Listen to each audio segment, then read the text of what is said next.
Здравствуйте, дорогие наши слушатели. Эфир Беренчи Радио, как всегда в это время, продолжает программа «Актуальный разговор». У микрофона в студии Ирина Егенбаева, за пультом режиссера сегодня работает Дильбара Капарова. Кыргызстан уже на следующей неделе, 5 мая, отметит один из главных праздников государственности – День Конституции Кыргызстана. Дата установлена в честь принятия первого основного закона после обретения республикой независимости в 1991 году. 5 мая 2023 года исполняется 30 лет со дня принятия первой Конституции независимой Кыргызской республики, которая закрепила правовые основы современной кыргызской государственности. Высшими ценностями государства были провозглашены человек, его жизнь, права и свободы. И в этом документе получили свое закрепление принципы суверенитета, народовластия, территориальной целостности страны, верховенства права и демократии. 30 лет минуло со времени принятия главного государственного документа. 5 мая 1993 года Верховный Совет Кыргызстана, прозванный в народе легендарным парламентом, принял основной закон страны. Он закладывал фундамент дальнейшего развития республики после обретения государственного суверенитета. Конституция, что она значит для всех нас, роль Конституции в жизни государства, как этот документ влияет на устройство страны. Прошло ли конституционное развитие Кыргызстана тернистый путь и как изменился Кыргызстан через 2 года после конституционной реформы? Эти и другие вопросы мы сегодня постараемся обсудить в программе «Актуальный разговор». И сегодня в студию прямого эфира мы пригласили судью Конституционного суда Кыргызской республики Чинару Айдарбекову. Хочу сказать, дорогие наши слушатели, что в студии прямого эфира работают телефоны 39 21 90 и 0502 39 21 90. По ним вы можете позвонить, задать свой вопрос или выразить свое мнение. Мы ведем и прямую видеотрансляцию в социальной сети Facebook на страничке Беренчи Радио. Вопросы и комментарии можно отправлять и на нашу страничку. Чинара Аскарбековна, здравствуйте. Мне приятно видеть вас в студии прямого эфира. Добрый день, мне тоже очень приятно здесь находиться. Чинара Аскарбековна, наш сегодняшний разговор, наша сегодняшняя встреча проходит в преддверии 30-летия Конституции Кыргызской республики. Я уже проанонсировала, да, и многие уже знают, и это уже, наверное, для всех, ну, скажем так, в памяти уже уже заложено, что 5 мая – это День Конституции Кыргызской республики. И вот уже на следующей неделе, 5 мая 2023 года, исполнится 30 лет со дня принятия первой Конституции независимого Кыргызстана, как я уже сказала, которая закрепила правовые основы современной кыргызской государственности. Чинара Аскарбековна, я гостям студии, вот когда мы говорим на эту тему, вначале задаю, вроде бы такой простой вопрос, но я уж не знаю, как вы на него ответите. Чинара Аскарбековна, согласны ли вы с тем мнением, что Конституция Кыргызстана – это не только основной закон страны, но и прежде всего своего рода мерило нашей жизни? Да, я соглашусь с вами абсолютно. Действительно, Конституция не только основной закон, это, скажем, жить по Конституции как раз-таки показывает, насколько наше общество, наше государство, наши граждане восприняли само содержание Конституции, начинают использовать те механизмы защиты прав и свобод, которые в ней есть. И это действительно, как вы говорите, мерило нашей жизни. От того, как написана Конституция, от того, какие основные, основополагающие нормы содержит Конституция, зависит и направление развития нашего общества. Если мы на самом деле говорим о том, что основами нашего конституционного строя является правовое, демократическое, суверенное, социальное государство, то значит мы взяли на себя, общество взяло на себя, приняв эту Конституцию, определенные направления, куда оно будет двигаться. Конечно, абсолютно я с вами согласна, что это действительно такое некое мерило, качество, можно сказать, нашей жизни, нашего общества. Но, как я понимаю, вот каждое общество, оно же должно жить по каким-то определенным законам, Чинара Аскарбековна, да, и эти законы, отношения между людьми, они же должны обязательно где-то быть прописаны. Насколько Конституция, скажем так, это такой документ, где все это и прописано, и согласно чему мы и должны, соответственно, жить и следовать? Да, действительно, это так. Когда мы говорим, что у нас есть обычные наши отношения, да, к примеру, я говорю, день начинается с того, что мы садимся в общественный транспорт, в маршрутку, добираемся до своей работы. То есть, казалось бы, наша обычная жизнь, но она вся подчинена определенным законам. То, что мы садимся в маршрутку, это значит наш конкретный договор, да, который происходит между, скажем, общественным транспортом и конкретным человеком. То, что человек добирается до работы, у него есть конкретное соглашение трудовое с работодателем. Это тоже регулируется уже трудовым кодексом. И вот если мы возьмем наши все взаимоотношения, которые есть в обществе, однозначно подчиняются определенным законам. И эти законы, как я уже сказала, должны будут проистекать непосредственно из самой Конституции.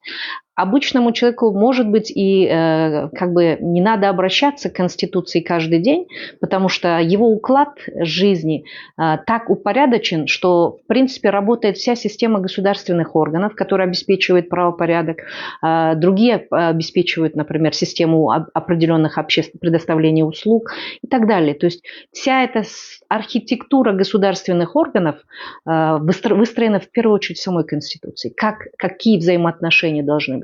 Законодательная ветвь власти принимает законы, исполнительная ветвь власти исполняет, конфликты, которые возникают между людьми, решает судебная власть. То есть все это на самом деле в первую очередь проистекает из Конституции. Поэтому незримо Конституция в жизни каждого человека ежедневно работает. Понятно, что роль Конституции, она, несомненно, важна, да? А вот как вы видите роль основного закона страны вот сейчас, вот в современном обществе? Какие, скажем так, у нас вообще события происходят, вызовы, угрозы? Вот роль Конституции сегодня, она какова? Ну, понятно, что она актуальна, она важна, но тем не менее. Действительно, мы сейчас живем в таком времени, да, когда очень много таких вызовов, очень большая трансформация идет не только, скажем, на уровне наших стран Центральной Азии, но и во всем мире. Столько вызовов действительно. И, как вы видите, очень многие системы подвергаются определенным, скажем, таким, я не скажу угрозам, но испытаниям точно. И когда мы принимаем конкретный документ, как Конституция, конечно, это наш общественный договор, к чему большинство наших граждан пришли, что мы хотим жить и работать в этом направлении. Она тоже может каким-то образом, скажем так, подвергаться некоторым сомнению и так далее. Но надо сказать одно, что Конституция – это все-таки такой, скажем, нормативный акт, по которому, как бы, если не будет понимания, что по нему мы будем жить, то будет просто хаос на самом деле. И здесь большая роль в том, чтобы Конституцию как бы интерпретировать или, как мы говорим, да, толковать в соответствии с современными вызовами и испытаниями, это, конечно же, роль Конституционного суда.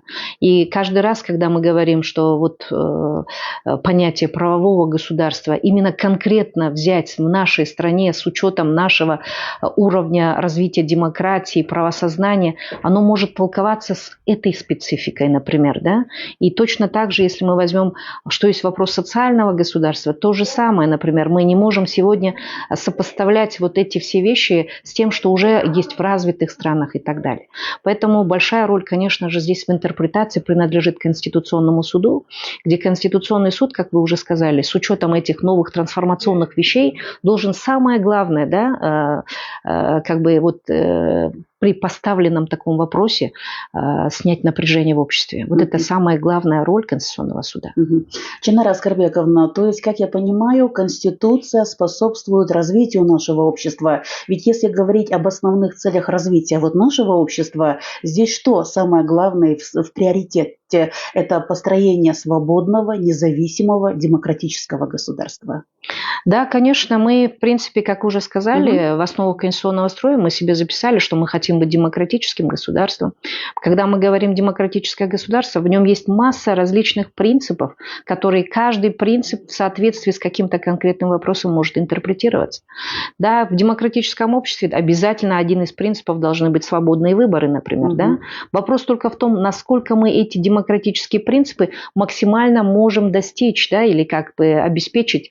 Вот это, конечно, вопрос, который, мне кажется, есть в нашем обществе. Да, мы довольно-таки открыты, мы довольно-таки, скажем, отстаиваем свои права, но вместе с тем существуют еще и разные моменты, да, то есть не все государственные органы достигли этого, не все государственные служащие понимают эти процессы. То есть это вопрос больше образования, культуры, да, чтобы мы могли быстрее достигать того, чего мы написали, скажем, или приняли в нашей Конституции. Тут, что вы говорите, свободное, демократическое общество.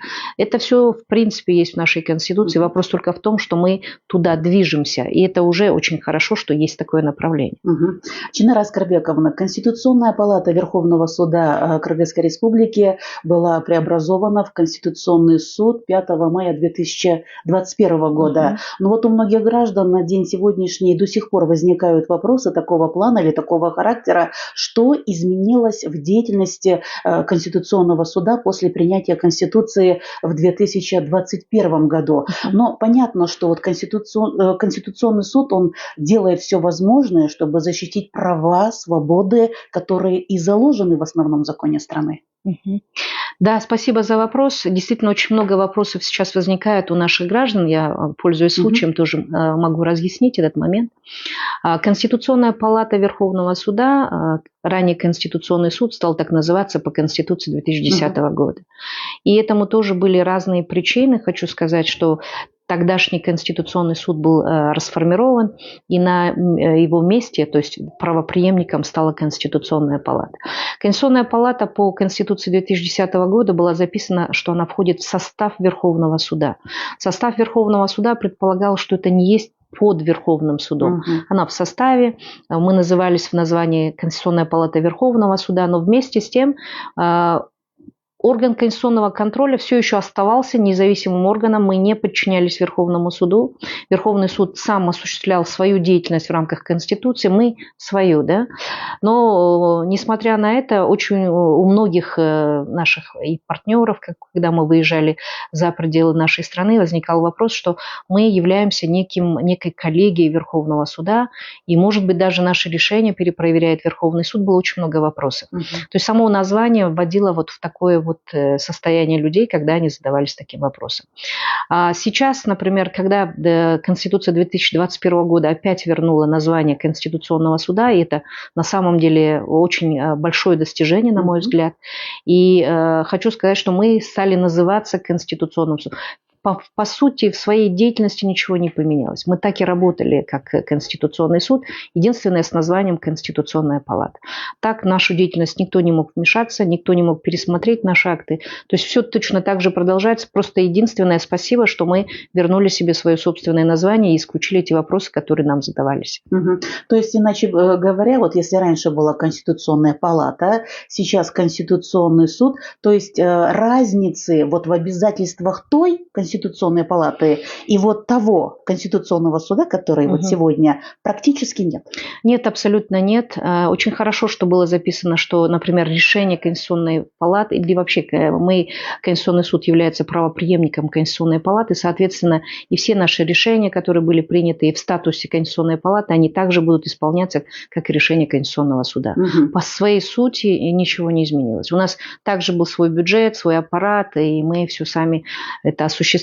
Сейчас вот только название нам вернули. Это вот важный момент. Ну вот очень часто слышу, вот если, например, говорить о полномочиях, да, то они прибавлялись, потом убавлялись. Вот если, например, взять Конституцию 1993 года, то полномочия Конституционного суда были все-таки более такими, скажем так, обширными и, ну, я уж не знаю, побольше, что ли, да? Думаю, давайте так будем говорить. Вы правы абсолютно. Действительно, конституционные суды, если взять по всему миру, да, если мы возьмем развитые страны, очень разные полномочия у них. И, конечно же, норма-контроль, который присущ в первую очередь для Конституционного суда, он был с 1993 года. Конечно, как вы говорили, увеличивались полномочия. Опять-таки, это были такие некие, возможно, экспериментальные вещи. Во-вторых, например, наши тоже ездили в другие страны, тоже говорили, что у тех, оказывается, есть такие полномочия. Возможно, с учетом этих вещей как бы полномочия увеличивались. Но Конституционной палате на момент, скажем, в 2010 году году из всех этих полномочий оставили всего 3. По сути своей это было очень мало из того, что было. Но вместе с тем, вот через этот нормоконтроль, как мы говорим, самое основное полномочие Конституционного суда, мы, конечно же, довольно-таки, на мой взгляд, эффективно принимали наши решения. Сейчас Конституция 2021 года добавила к 3 нашим полномочиям еще 3 полномочия, вот, и в рамках которых как бы вот тоже мы работаем. Вот добавилось официальное толкование Конституции, добавилось разрешение споров по компетенции между органами государственной власти, хотя в рамках нормоконтроля мы тоже этот вопрос рассматривали, когда правительство судилось у нас против парламента. Вот. И 3 полномочие тоже довольно-таки несколько с политическим таким оттенком, но вместе с тем это полномочие тоже у нас сейчас есть. Давать заключение о конституционности выдвижения обвинения против президента. То есть вот такого рода 3 полномочия у нас добавились. Сейчас 6 полномочий. Но надо сказать, что мы уже, как в глазах, скажем, других конституционных судов, выглядим довольно-таки уже солидно. С 6 полномочиями, надо так сказать. Чинара Аскарбековна, Конституционный суд Кыргызской Республики – это высший орган судебной власти по защите основного закона страны. То есть, получается, каждый гражданин, если он считает, да, что я могу вправе оспорить конституционность того или иного закона или, может быть, какого-либо нормативно-правового акта, если, например, граждане считают, что ими, например, нарушаются права и свободы, которые признаются Конституцией, то я вправе обратиться в Конституционный суд. Вы абсолютно правы. Насколько чисты такие обращения? Да, спасибо за вопрос. Действительно, надо сказать о том, что то, что в Кыргызстане есть Конституционный суд, это еще один правозащитный механизм для наших граждан. Вы абсолютно правильно сказали, что Конституционный суд по своей природе защитник Конституции. И не только, скажем, вот теоретически Конституции, но и то, что написано в самой Конституции. Второй раздел Конституции – это основные права и свободы наших граждан. Как раз-таки люди, если в процессе, скажем, правоприменения, например, да, были случаи, когда человек хочет пойти получить, оформить пенсию, а получается так, что какая-то норма этого закона не дает ему возможности реализовать его конституционное право на социальное обеспечение. И он, обнаружив эту норму, может обратиться в Конституционный суд напрямую. Не надо идти в первую инстанцию, доходить до Верховного и потом обращаться в Конституционный суд, потому что есть такие системы, где надо пройти все, скажем, этапы. Да? Может напрямую прийти к нам в Конституционный суд и поставить этот вопрос перед Конституционным судом. Конечно, надо сказать о том, что поставить этот вопрос нужно будет опять-таки грамотно, правильно.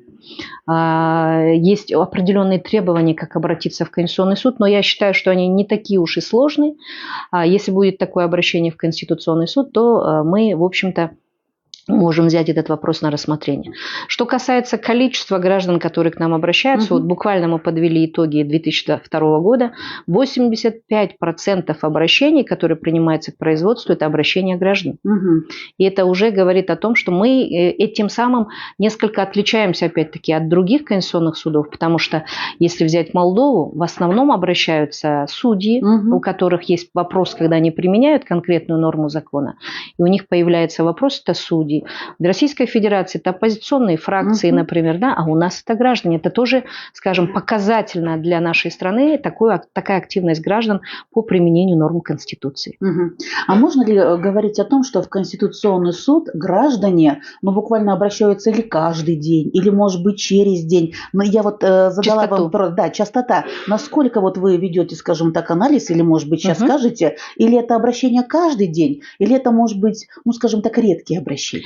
Ну, я вам скажу, что бывают периодически, опять-таки, да, бывают такие моменты. Вот сейчас могу сказать, что с Нового года у нас очень большое количество обращений появилось.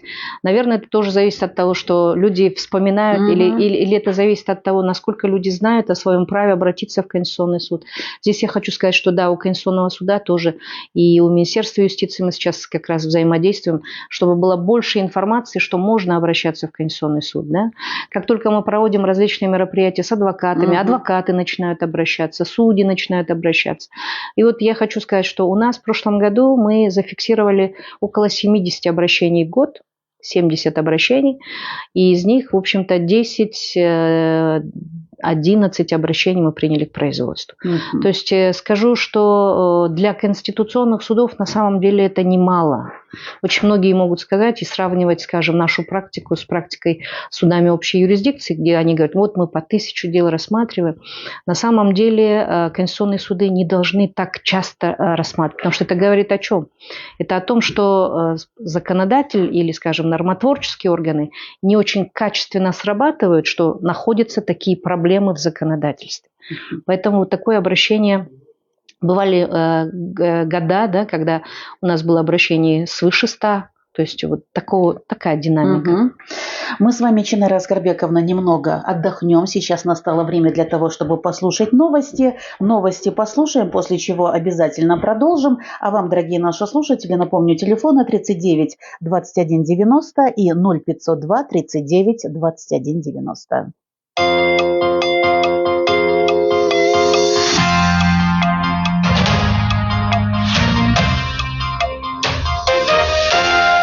Тажикстандын куралдуу кол салуусунан курман болгондордун үй бүлөлөрүнө жабыр тарткан жарандарга мамлекет тарабынан даректүү жардам көрсөтүүлөр дагы улантылат. Бул тууралуу президент Садыр Жапаров бүгүн 28-апрелде Кыргыз-Тажик чек арасындагы куралдуу кагылышууларда курман болгон жарандарды эскерүүгө байланыштуу кыргызстандыктарга жасаган кайрылуусунда белгиленет.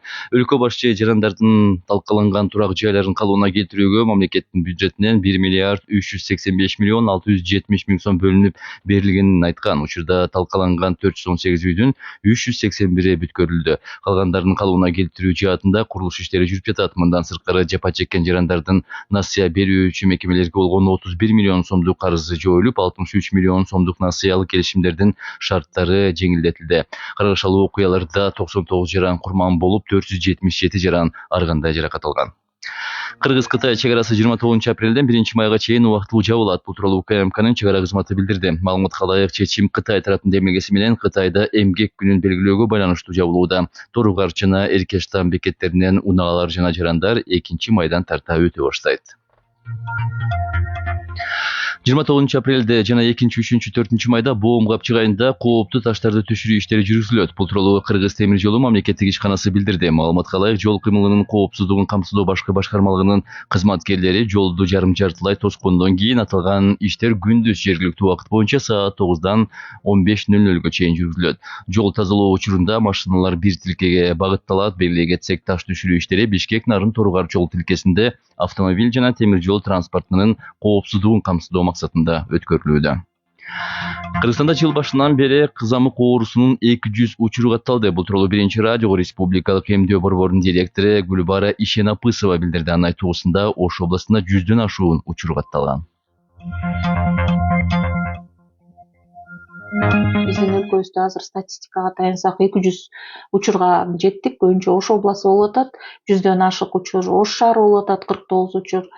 Анан ошондой эле эмдөөнүн салымы бар. Же болбосо мурунку баягы 17-жылкы билесиздер, 14-15-жылы эмдөөнүн дагы баягы пайызы түшүп кеткенде 17 миңге чейин балдарыбыз ооруган, 2 миңден ашкан учурларга катталган. Азыр ушу Россия Федерациясында бул оору 1000ден ашып атат, Тажикстанда 500дөн ашып атат, Өзбекстан азыр ошо 30тан ашып атат, Турция 200дөн ашып атат. Анан бизде коркунуч бар да, жана эл аралык катнаш болгондо бул мигранттардын арасынан болду да. Жалал-Абадда мына мигрантыбыз келип ооруп калды, чоң жаран. Турциядан эс алып ата энеси менен барып, ал балабыз да эмдөө албаптыр, баш тарткан бала. Келип ал ооруп калды.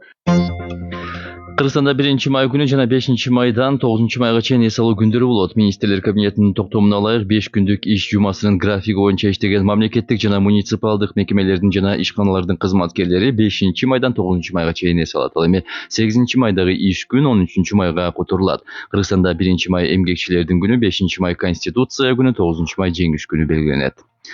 Бүгүндөн тарта Бишкекте пайдаланган электр жарыгы үчүн убагында төлөм жүргүзбөгөн керектөөчүлөрдүн жарыгы аралыктан өчүрүлөт. Электр тармактары ишканасынан билдиришкендей, Борбор шаарда 3,5 миң абоненттин электр энергиясы үчүн бересиси бар. Энергетиктер абоненттерге карызды тез арада төлөөгө чакырууда. Ош Баткен Разаков трассасынын бир бөлүгү болгон Баткен Бозадыр жолунда оңдоо иштери башталды. Транспорт жана коммуникация министрлиги билдиргендей, быйыл 12 чакырым жолду реконструкциялоо пландалууда. Оңдоо иштери жай айларында бүтөт. Жер жумуштарынан кийин жол куруу нормасына ылайык асфальт төшөө процесси башталат. 29 апрелде республика боюнча жалпы ишембилик өтөт. Жаратылыш ресурстары, экология жана техникалык көзөмөл министрлиги бул күнү бардык жарандарды убакыттан пайдаланып көчө, айыл, район, область жана бүтүндөй мамлекеттин аймагын биргеликте тазалоого чакырат. Акция президенттин улуттук тазалык күнү жана 2023-2025 жыл мезгилинде тиричилик калдыктарын иштетүү боюнча натыйжалуу инфраструктураны түзүү планы жөнүндө жарлыгынын алкагында өтөт. Бишкек шаарынын 145 жылдыгына карата 29 апрелде саат 18-де Ала Тоо борбордук аянтында майрамдык концерт уюштурулат. Мындан тышкары маданий иш-чаралар пландалган. Бүгүн Тоолок Молдо аянтында Менин сүйүктүү шаарым аттуу китеп көргөзмөсү болот. Кечки саат 18-де Курманжан Датканынын эстелигинин жанында мэриянын маданият башкармалыгынын Семеттей Доор чыгармачыл жамааттарынын концерти тартууланат. Валюталар курсу менен таанышып бир Америка доллары 87 сом 52 тыйын, евро 96 сом 72 тыйын, рубль 1 сом 6 тыйын, тенге 19 тыйынга бааланууда. Бүгүн 28 апрелде Ош, Баткен областарынын айрым аймактарында өткөн күн күркүрөйт, калган аймактарда жаан-чачын болбойт. Чыгыш тараптан ылдамдыгы секундасына 5-10 метрге чейин жеткен шамал болуп турат. Абанын температурасы Чүй областында 27-32, Талас областында 23-28, Ош, Жалал Абад жана Баткен областарында абанын температурасы 25-30 градуска чейин жогоруласа, Сыкөл областында 17-22, Нарын областында 16-21 градус жылуу. Бүгүн Бишкек шаарында күн ачык, абанын температурасы 29-31 градус ысык болот.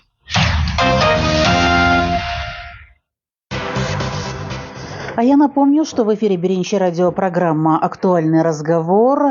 Мы сегодня говорим о том, Конституция, что она значит для нас, о значении Конституции в жизни общества, о роли Конституции в жизни государства и как этот документ влияет на устройство страны. Говорим о том, что изменилось в деятельности Конституционного суда после принятия Конституции в 2021 году и в чем заключается его главная задача.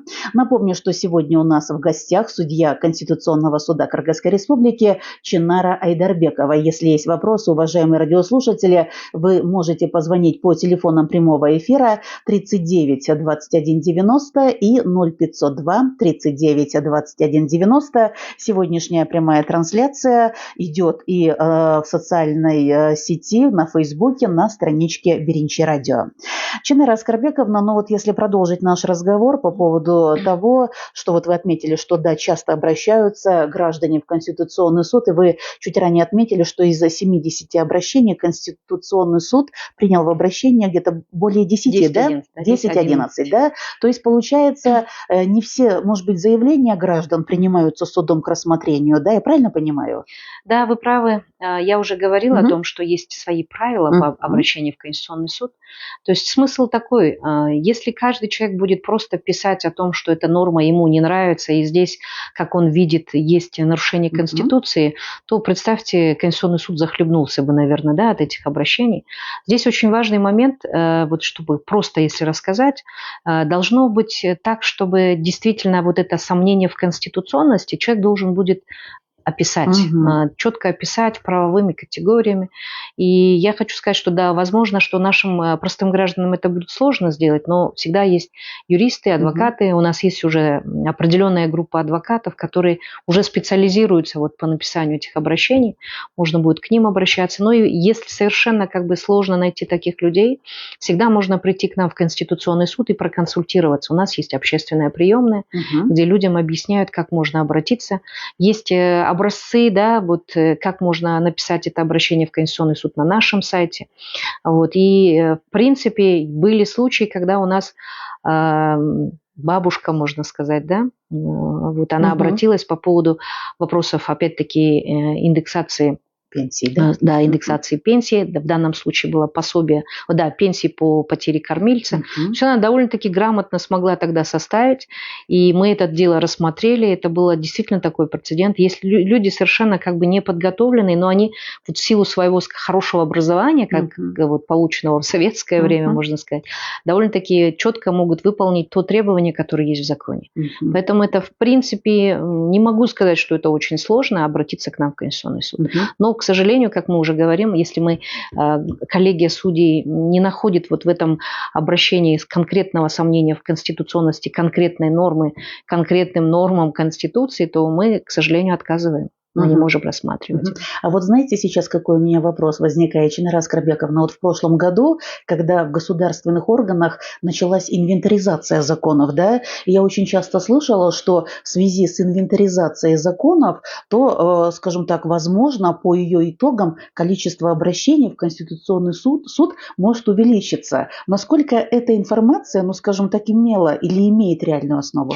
Вы знаете, я просто думаю, что это, возможно, такие, скажем, вопросы более замедленного действия, надо так сказать, потому что процесс инвентаризации, скажем так, прошел, а система оценки, составления по оценкам проектов нормативных правовых актов, некоторые законы переписаны, некоторые там поданы на утрату силы, да, то вот сейчас они определенным образом принимаются парламентом. И вот эта вот часть, если определенная часть уже будет принята парламентом, и если действительно там обнаружатся какие-то коллизии, какие-то вот противоречия внутренние, то я думаю, что это вот еще каких-то ближайших 5 лет, где можно ожидать этого результата. Но это опять-таки зависит от того, как государственные органы сработали. Может быть, вполне возможно, что они все нормально сделали, да? То есть я знаю, что в обществе был такой как бы сигнал, что, возможно, при переписывании такого количества законов, скорее всего, возможны какие-то ошибки. Может быть. Но пока можно так сказать, что вот прям массового обращения по итогам инвентаризации у нас еще нет. Ну, в принципе, вполне ожидаемо. Я Если думаю, не что сейчас, вполне.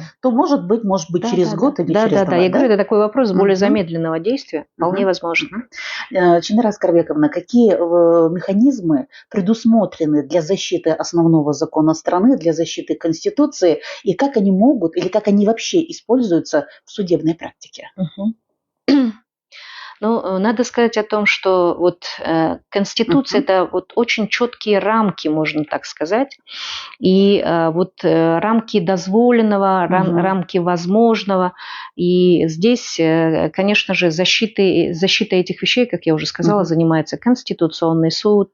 Это тогда, когда уже вот конкретно есть принятый акт. Но в целом я хочу сказать, что защитой Конституции должны заниматься каждый госорган, каждое образовательное учреждение, то есть все возможные институты гражданского общества, все мы должны заниматься защитой Конституции, защитой вот этой рамки, о которой я говорю.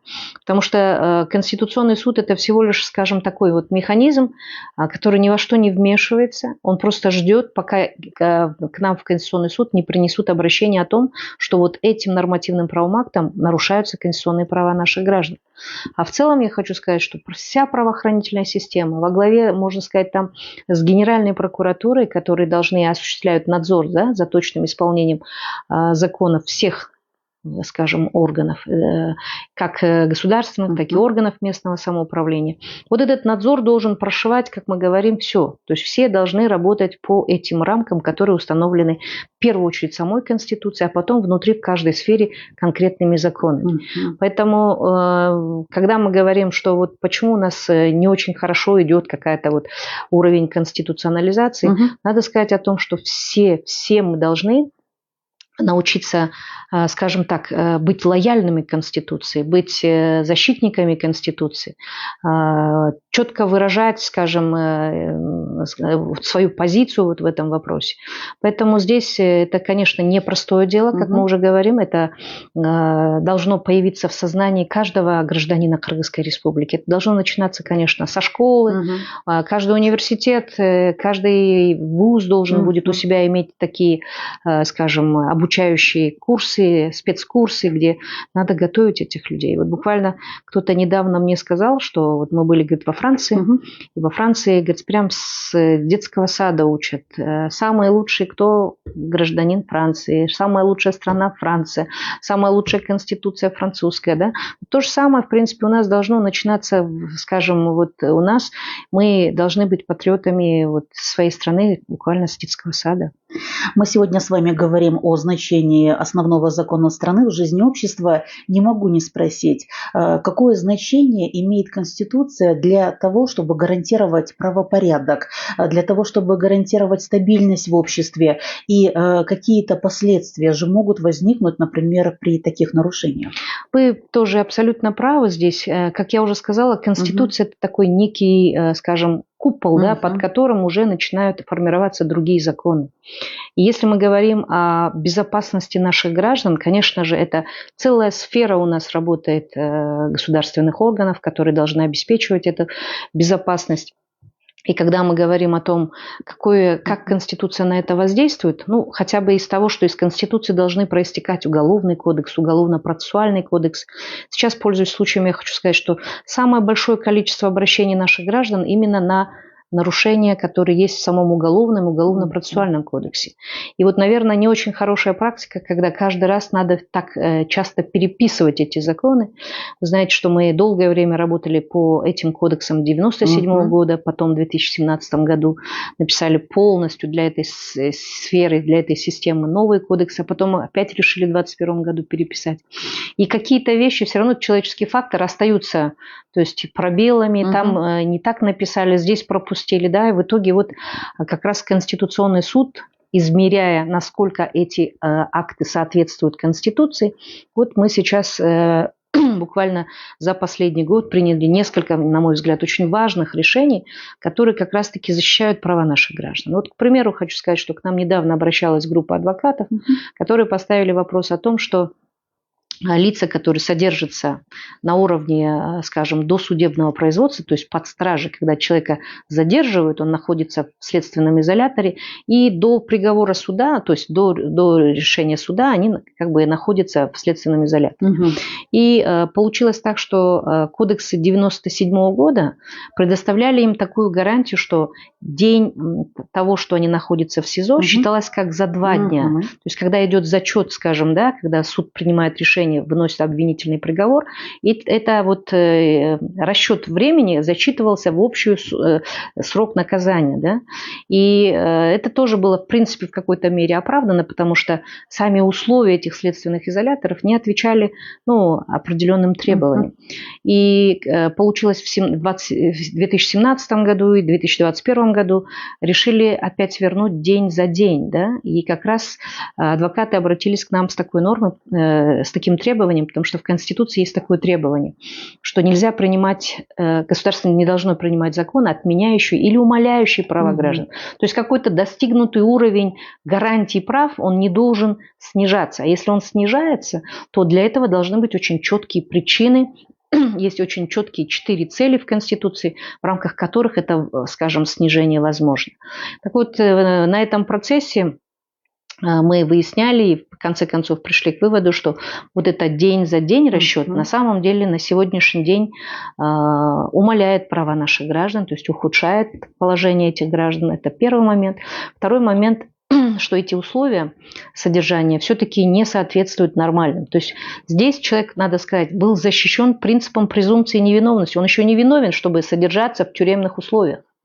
А если он содержится в тюремных условиях, то государство должно в какой-то мере компенсировать, что оно не может создать такие условия. То есть таким образом вот это решение, которое нами было принято, мы оставили все-таки, чтобы расчет был день за 2, до тех пор, пока государство не создает такие условия, то в принципе это будет считаться таким справедливым, то есть оно в данном случае не преследовало какую-то из 4 целей, о которых я сказала. Вот, скажем, то, что вы говорите, возврат наших правоохранительных органов к тому, что было ранее лучше, и таким образом такой импульс законодатель, что нельзя ухудшать эти права, как раз говорит о том, что Конституция как раз-таки должна давать импульс к стабилизации этих отношений, к гарантиям, что они должны быть защищены, и таким образом в целом как бы защищать права и свободы наших граждан. То есть вот такие механизмы есть у органа конституционного контроля. И я думаю, что граждане, которые, я знаю, есть скептически настроенная часть нашего общества, которые могут сказать, что ничего в этой стране нельзя уже сделать, и все это фикция, все это в принципе декорация, есть и такие мнения, да. Я хочу сказать, что все равно поступательно, потихонечку, каждый как бы делая вот такие усилия вперед, можно будет все равно добиться того, чтобы все механизмы или принципы, гарантии, которые есть в Конституции, чтобы они начали работать. Мгм. Вот вы сейчас сказали, упомянули, разъяснили и проинформировали по поводу решения Конституционного суда, вот по поводу того, что вот, значит, срок содержания под стражей, 1 день под стражей за 2 дня лишения свободы. Но здесь надо сказать, что здесь наверняка учитывались мнения всех сторон. Абсолютно, конечно. Но я хочу вам сказать, смотрите, специфика Конституционного суда в чем заключается? Вот если, скажем, в судах общей юрисдикции очень важно, скажем, сторона обвинения, сторона защиты, все должны представлять доказательства, и чаша весов должна таким образом работать, то здесь в Конституционном суде несколько иная ситуация.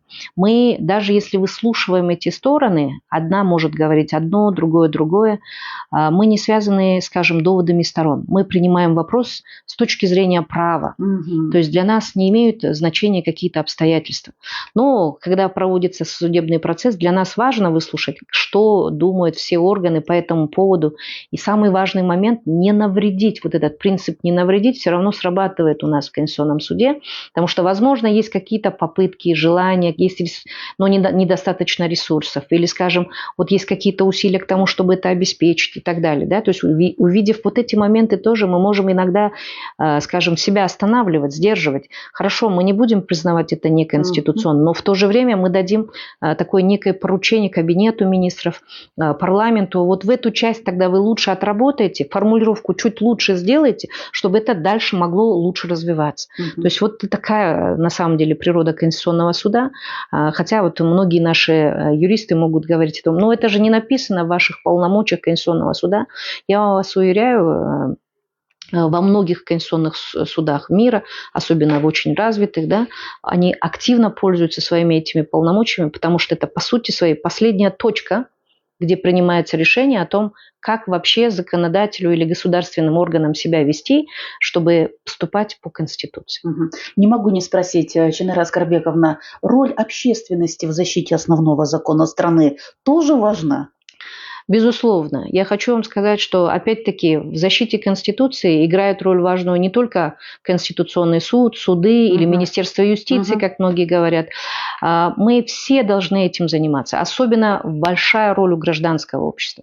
Например, один из принципов демократического государства – это наличие сформировавшегося гражданского общества.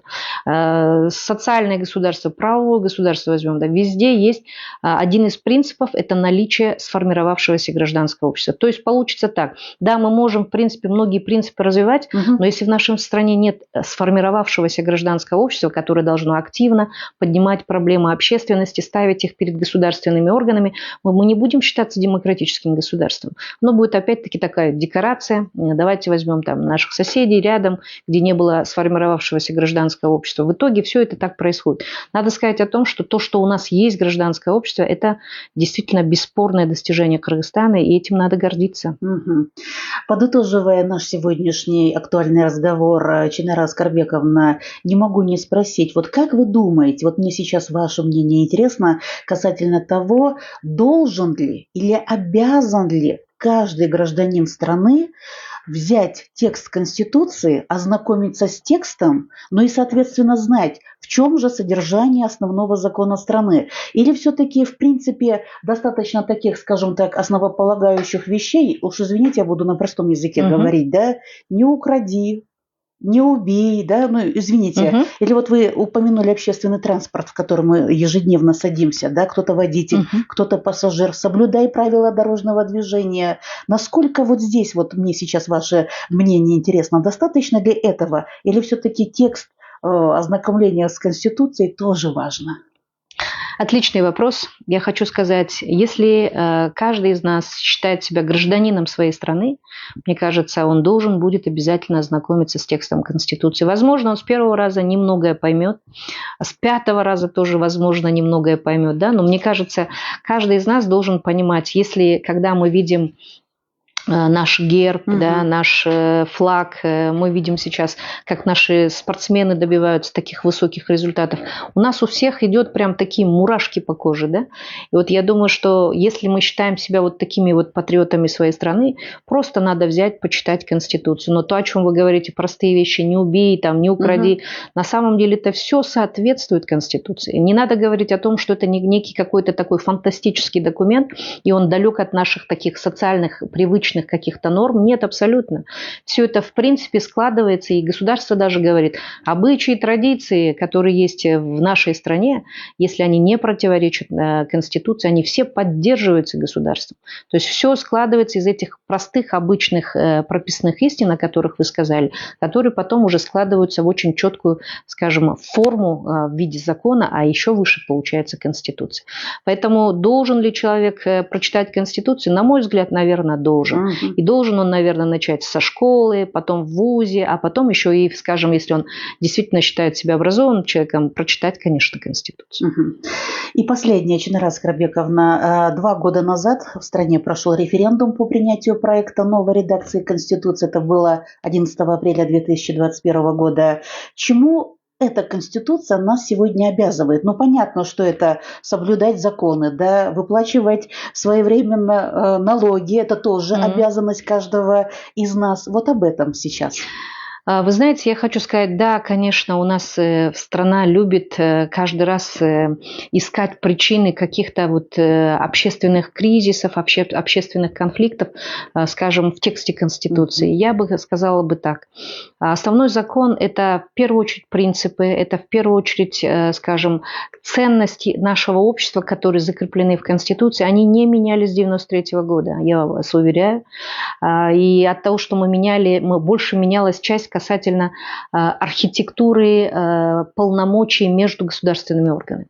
И вот последняя Конституция, сейчас действующая, я хочу сказать, что она изменила в части, скажем, формы правления. Если раньше 2010 года Конституция была парламентская форма правления, больше так она объявлялась, хотя она не была в полной мере парламентской. Вот сейчас мы перешли опять к президентской. Да? Здесь надо сказать о том, что опять-таки все зависит от предпочтений большинства. Да? Если большинство так предпочло, ну что ж, как говорится, мы все должны будем подчиняться законам, как мы говорим. Да? Закон суров, но это закон. Но вместе с тем, как я уже сказала, Конституцию должны уважать мы все. Это должно быть обязанностью каждого гражданина. Даже если мы не участвовали в этом референдуме или не ходили, не поддерживали, но и раз уж она принята большинством, это вот принцип демократического большинства, как мы говорим, мы должны этому подчиниться и стараться всеми силами сделать так, чтобы Конституция работала. Спасибо вам, Чунара Аскарбековна, за то, что вы сегодня пришли в студию прямого эфира. Но в любом случае, в такой вот предпраздничный день, конечно, хотелось бы, наверное, пожелать или, скажем так, порадоваться и гордиться тем, что в Кыргызстане есть основной закон страны, Конституция, согласно которой у нас в стране мир и спокойствие. Да, спасибо вам еще раз. Время нашей программы завершается. Спасибо. Я напомню, что сегодня у нас в гостях была судья Конституционного суда Кыргызской Республики Чунара Айдарбекова. Это была программа «Актуальный разговор».